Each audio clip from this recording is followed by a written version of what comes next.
But next week, the Sunday film is The Lion in Winter. Peter O'Toole stars as Henry II, and Katharine Hepburn turns in an Oscar-winning performance as the embittered and vengeful Queen Eleanor of Aquitaine in this spectacular historical drama which unfolds on BBC1 next Sunday at 7:15. Tomorrow night, Royal Birthday at the Ballet. BBC outside broadcast cameras will be at the Royal Opera House, Covent Garden, to join the royal family as they celebrate the 80th birthday of Her Majesty Queen Elizabeth, the Queen Mother. The Royal Ballet gives a gala performance which includes Massine's Mamselle en Go with music by Lecoq. Royal Birthday at the Ballet, tomorrow night at 9:45 on BBC1. And that programme replaces the Monday film Paper Moon, which can now be seen on Saturday, September the 13th. Well, now we return to this evening, and in 30 minutes, Buxton 1913 is the title of part 1 of the award-winning serial based on the autobiography of Vera Brittain, Testament of Youth. First, we introduce a young American comedian playing in his first series of 4 comedy shows on BBC1, Kelly Monteith.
Now, originally, that scene had a lot more violence when the cop couldn't get the key from the attendant.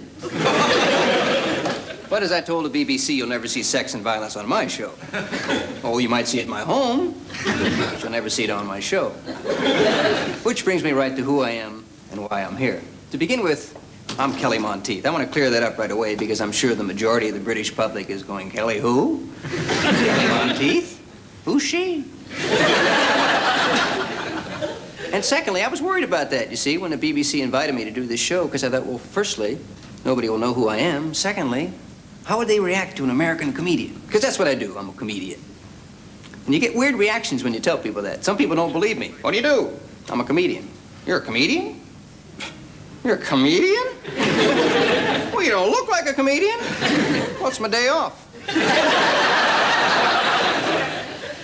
Some people don't like comedians. I found that out the hard way. My first job in Las Vegas was with the Osmond brothers. Now, Las Vegas, I'm sure you've heard about it. It's a pretty loose town.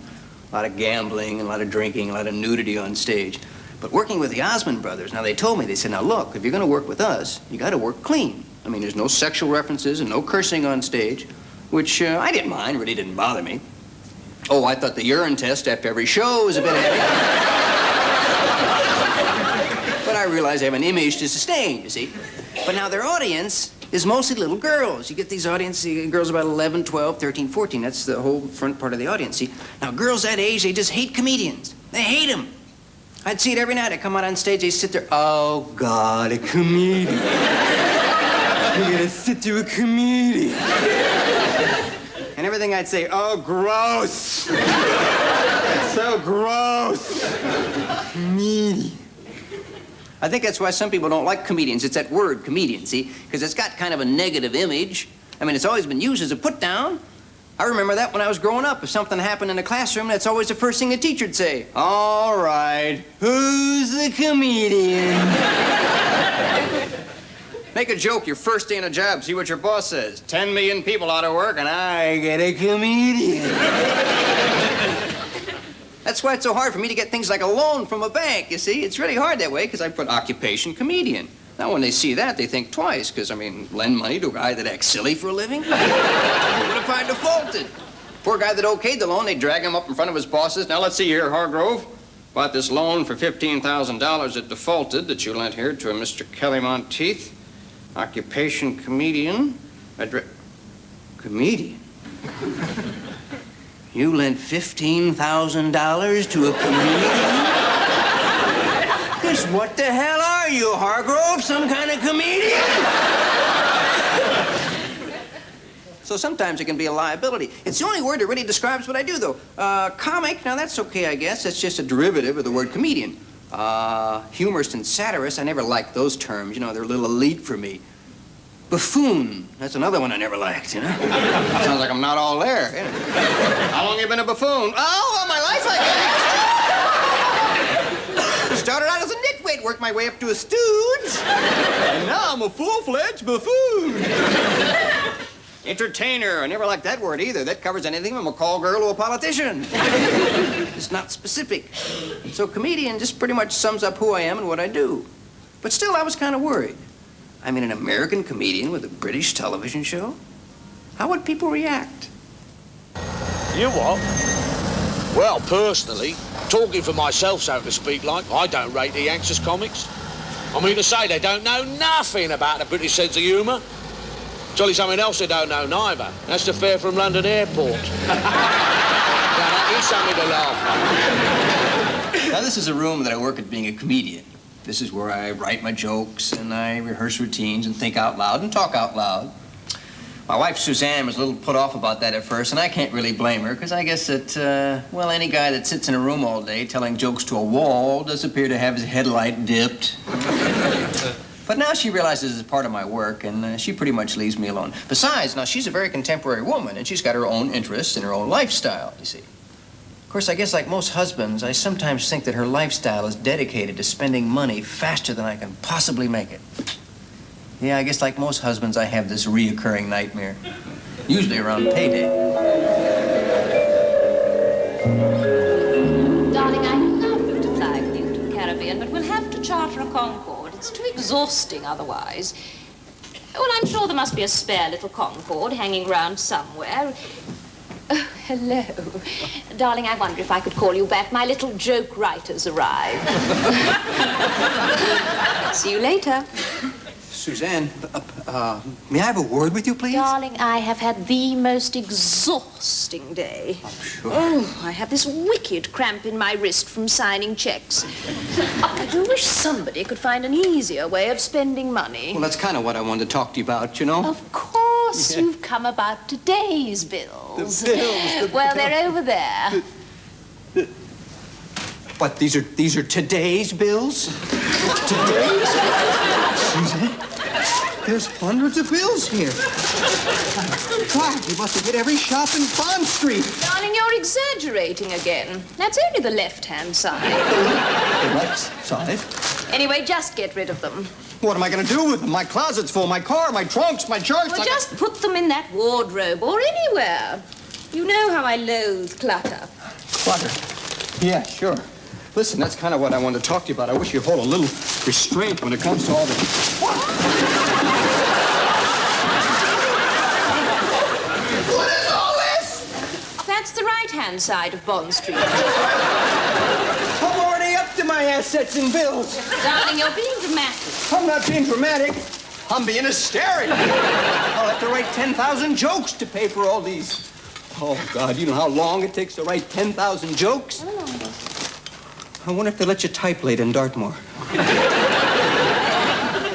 What is that you're feeding the dog? What is that stuff? Caviar. Suzanne, that stuff's $200 an ounce, and you're feeding it to the dog. It's frightfully good for his coat. It brings it up in a high sheet. Oh, that's nice. It'll match my high blood pressure. So by now, if I didn't have skin, I'd be a fountain. Darling, you're beginning to upset me. Philip, will you run my bar? Roger, ice some more champagne. Yeah, turn down the bed. And Kelly. Yeah? I have a little proposition for you. A proposition? You mean maybe, Why don't you go off to your little room? My little room? And start writing those 10,000 little jokes. 10,000? Just go in there and be funny. 10,000? Be funny.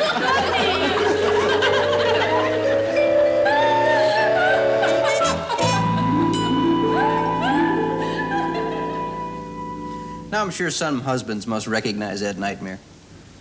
Now, really, my wife Suzanne's nothing like that.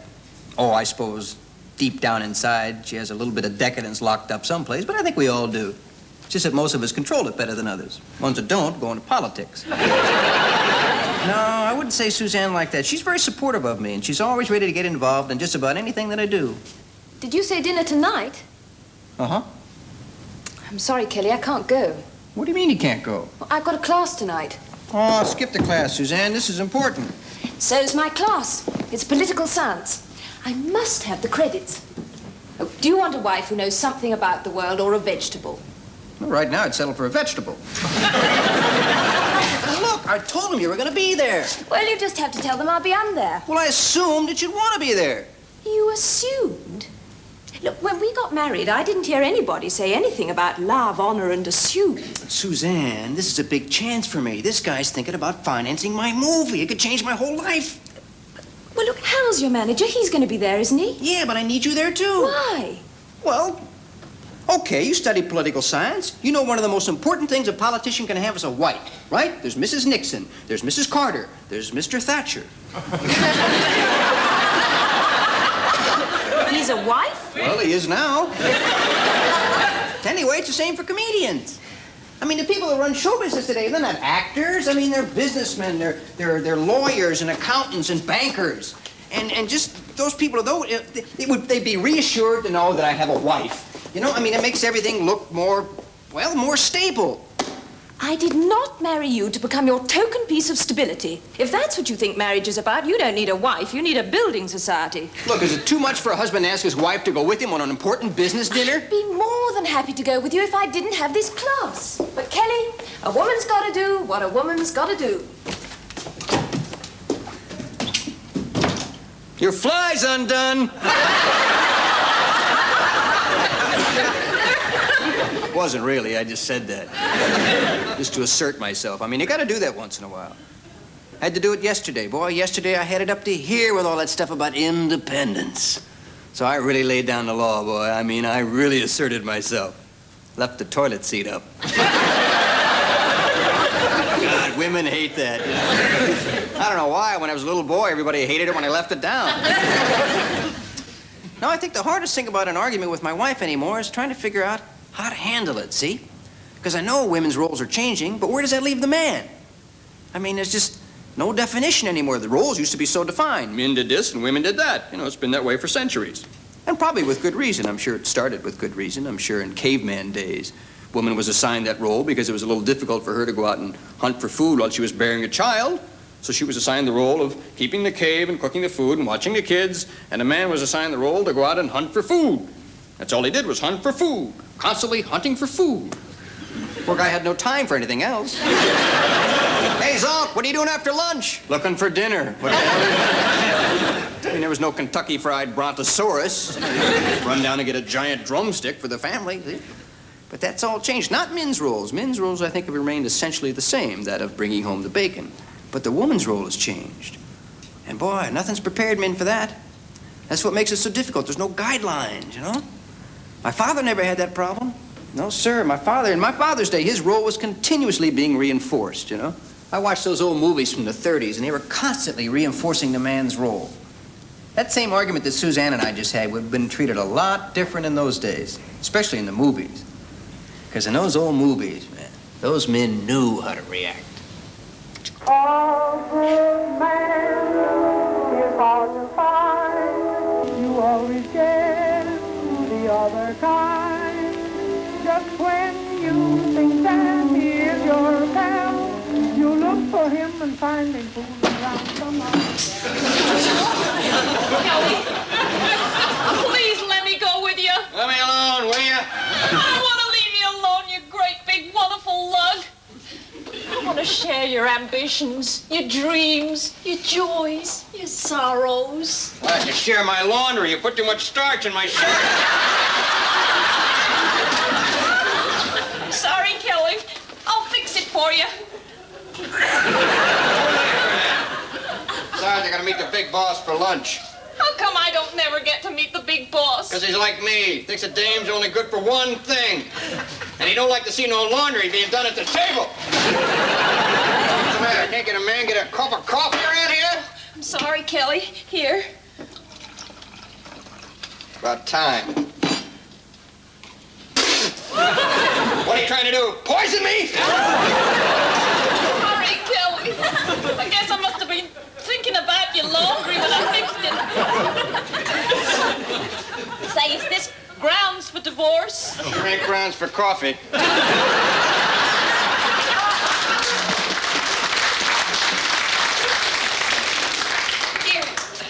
Here, why don't you have some soup? Soup? I hate soup! Oh, Kelly! I only want to make you happy! Don't cook no more soup, you dumb broad! Oh, Kelly, I love you so much! Did you see that, you big galoot? You're my man and I'm your woman. I just want to make you happy and I just want to have your babies. Don't talk dirty! Besides, well, you got time. I'm late for lunch. Oh, Kelly, please let me go with you. Let me alone, will you? Please let me go with you. You ain't going, I tell I you. want to come with you. Let me alone, you.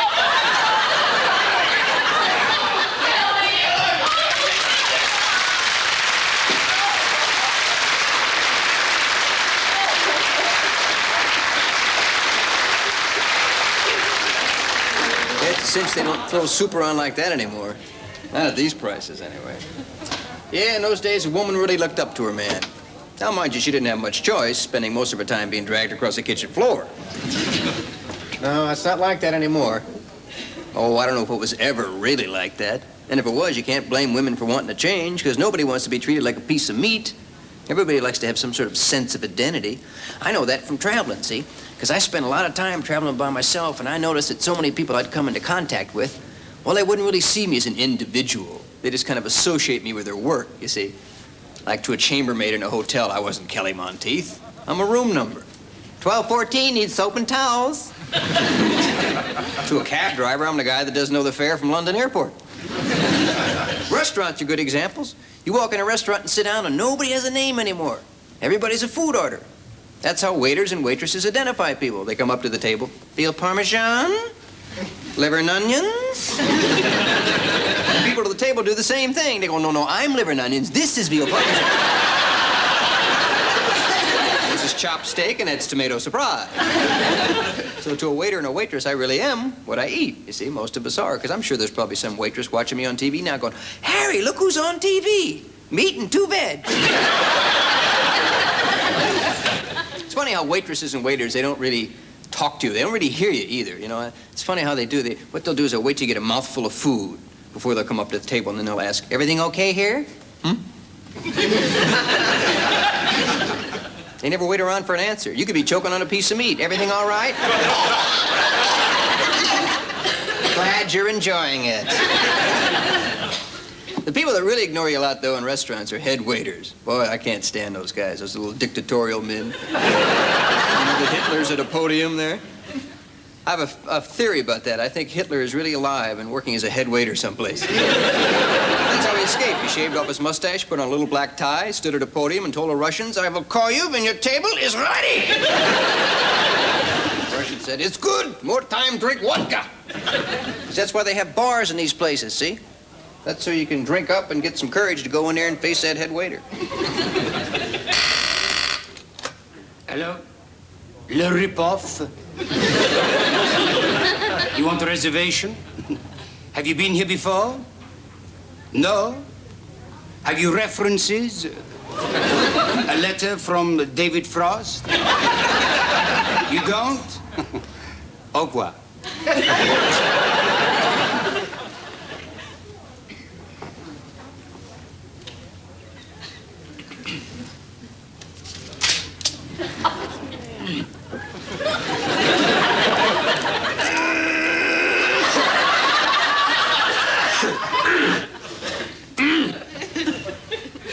Excuse me, I have a reservation.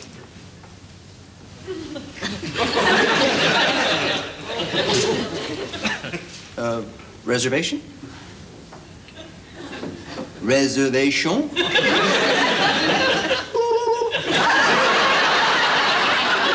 Oui, monsieur. My name is Monteith. Moncrepe. No. Monteith. Mongoose, no mongoose. Here. Monteith. My name is Men's room, no reservation for men. men's room. What is it, Claude? Excuse me, monsieur. Mr. Dennis Ely wishes to write a check. Oh, my God. Damn. I never know if I should tip these guys or what, you know? And if so, how much? Now, if the guy had some kind of uniform on, I might have an idea, but what do you tip a guy wearing tails? Well, a $5's on top, so $5 it is. Oh, mon Dieu, les politiciens, c'est incroyable, incroyable.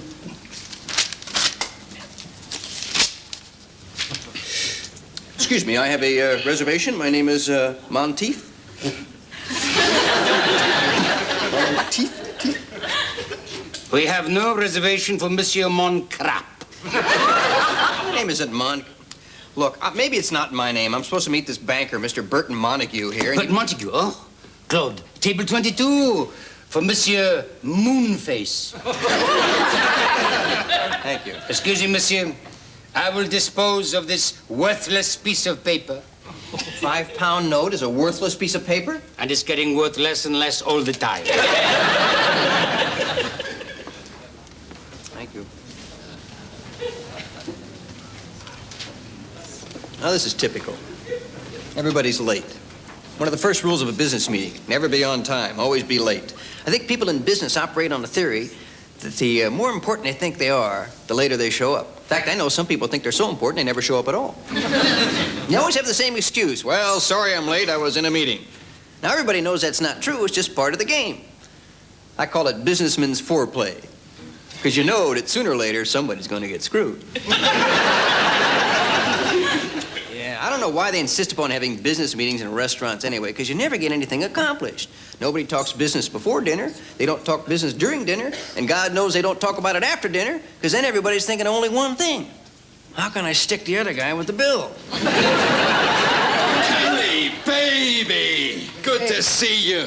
Sorry I'm late, I was in a meeting. Now, you don't have to make that excuse with me. I mean, you're my manager. You can't impress me. Well, I was in a meeting. With who? My ex-wife. Oh, God, what'd she want this time? The usual. Everything. What the hell, it's only money. At least I got my health.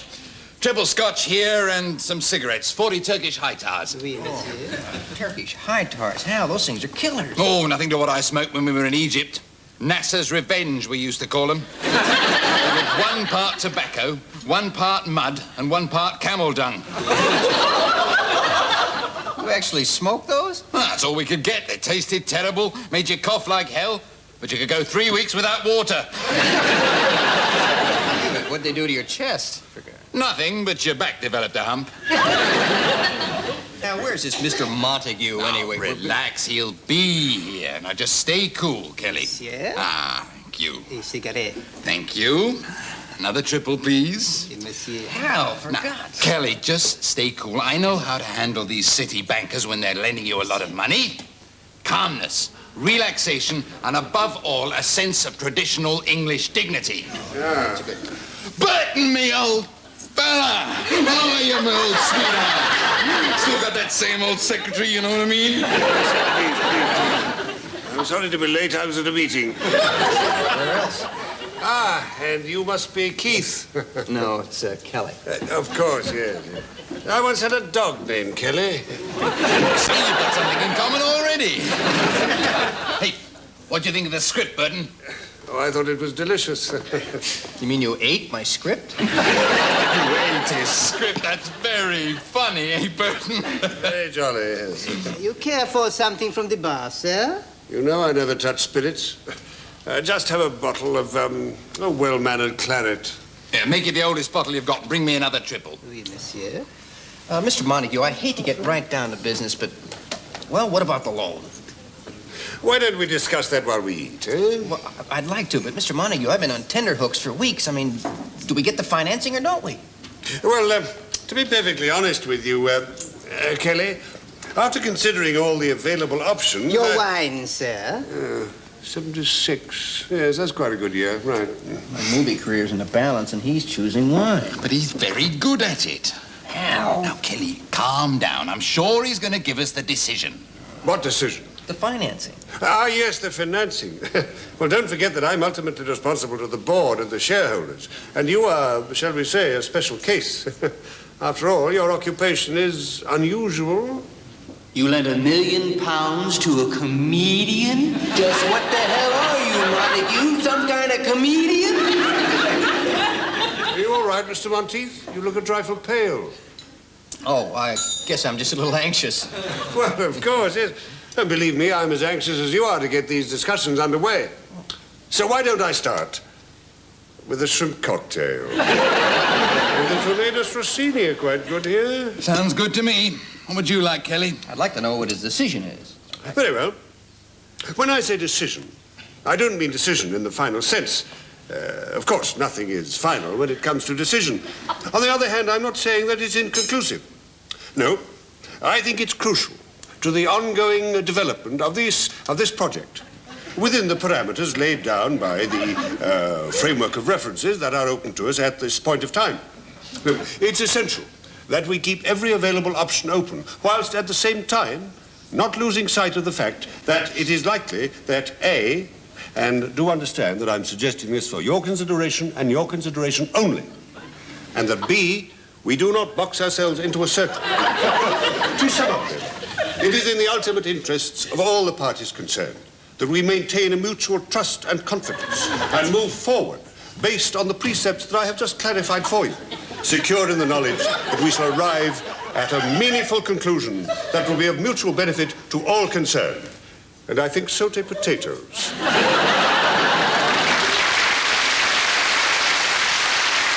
Can't say it plainer than that.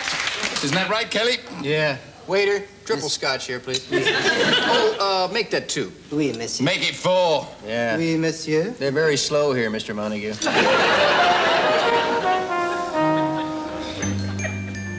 that you, darling? Hi. So how was your class? All right. How's the dinner? Expensive. You mean you got stuck with the bill? Mm-hmm. I suppose Hal got his usual pre-bill heart attack. Sure did. Same symptoms, too. Old paralysis in the writing hand, followed by tightness around the wallet. Could you just help me out with a tip? God, I hate to tip. I always leave wondering if I should have left more, you know? I know it's silly, but I have this terrible fear that if I don't leave enough, that they're gonna follow me home and... Coming. Monsieur Menopause, this is an outrage. Monteith. You have insulted me and my staff. What are you talking about? Is this the man, Claude? Oui, monsieur. Is this your signature? Yeah? Is this your tip? Yeah. Was the service not good? No, it was, Was the food bad? Not really. It was... Then why'd you humiliate me and my staff? What do you mean humiliate you? The tip, monsieur, the tip. You call this a tip? I spit on your tip. You also spit on my shoe. What's wrong with that tip? What's wrong? This man has trained in some of the finest and most overpriced restaurants in the world. By looking at you in a certain way, he can make you declare the worst piece of meat the best meal you ever had. Look at that face. The cold eyes. The curl of the lip. The sneer. That is talent, monsieur. Skill that has taken years to perfect. And what do? Huh? You slap him in the face with your chintz. Chintzy.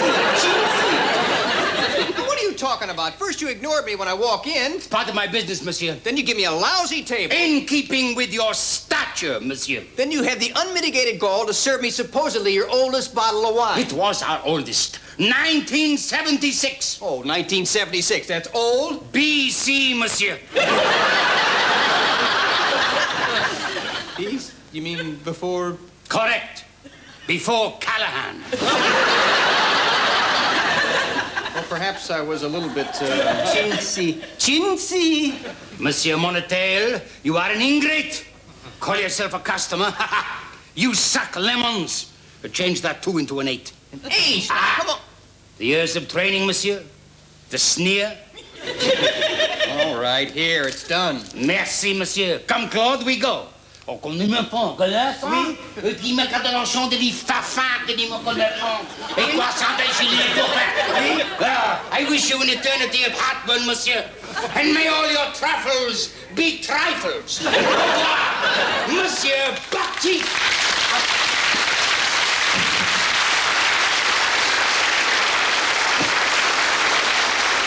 Monteith! Kelly Monteith.